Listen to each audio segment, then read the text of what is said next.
How's it going, everybody? This is Novakast back with another video talking about Beastars. We'll be talking about Season 2, Episode 5, Call It Like It Is.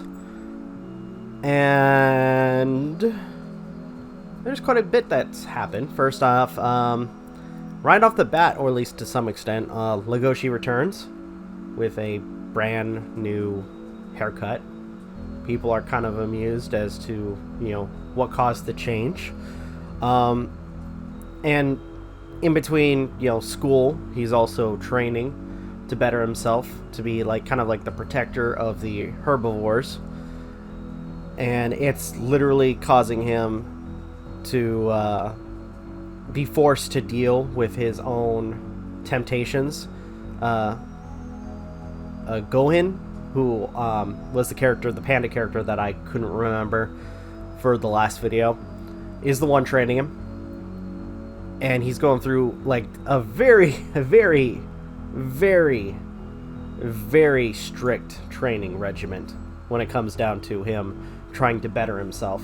Though Gohan kind of mentions the fact that it might be futile because, at some point, Legoshi's going to need to eat meat, and unfortunately, that's not. Things aren't going to go well if he, or at the very least, I think it's better if just thinking about it, I think he says something along the lines of, it's no amount of, training, or at least what the training he's going to do, will give him enough strength to deal with the attacker, or to defend, the students, which he kind of disagrees and goes about his day. We also have more interaction with the new character, who I think, the Goat Boy character, I can't remember, I think his name was Pina. I think that was what his name was, I can't remember. Or is it Ogma? I can't remember. No, not Ogma, I think it was Pina. I think Ogma is the dad of Louis. But anyways, Pinma, who is kind of a freaking interesting character. Self-absorbed, kind of a womanizer to a certain degree. Taunts Legoshi in a scene, trying to tempt him to, I'm assuming, attack. And Legoshi, I guess, kind of stays strong and doesn't do anything, but realizes that he hates the guy, which I thought was hilarious. And by the end of the episode, we also have a moment with Louis and his dad, who, or at least the guy that bought Louis when he was a kid. And Louis, who is confronting his dad, tells him that he needs him to sign paperwork to remove him from the school, so that way he has no issues at that point on to run the Shishigomi. And it gets to the point where literally the episode ends with Louis holding a gun to his own adoptive father's head. Things are getting wild, but I'm kind of wondering what's going to happen next. Oh, by the way, also, before I forget, we also had a moment with Juno also visiting our character, Louis, as well.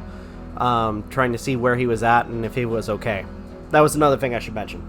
But all in all, there was a lot that happened, and it was actually really great. It's interesting at this point, especially with Legoshi. I'm kind of liking him to some degree, because I think the basic focus of this is these characters, or at least the characters who have these primal urges, are trying to deal with those instincts. And you have Legoshi, who's literally forcing himself to be, or forcing himself to be better, so that way he doesn't harm anyone down the line, or removes any temptation from himself, which honestly is really great. I like this character, and to see what he goes through is honestly, it's sad, but at the same time, he has to go through it so he can do what he thinks is right. But anyway, I think that's all I can say about this episode. It was really good. Which, again, every time I have to say this with every single one of these videos, which is surprising. But all in all, the story itself is what's kind of driving me to, continue watching. So, with that, I'm going to go ahead and end this video here. Thank you guys so much for watching. Truly appreciate it. If you guys can, please leave a like, comment, share, subscribe, all the good stuff. If you guys want to follow us on social media, links are in the description down below, as well as check out our daily content and the weekly podcast. With that being said, this is Robin Novakast signing off. Have a good one. Take care, and peace.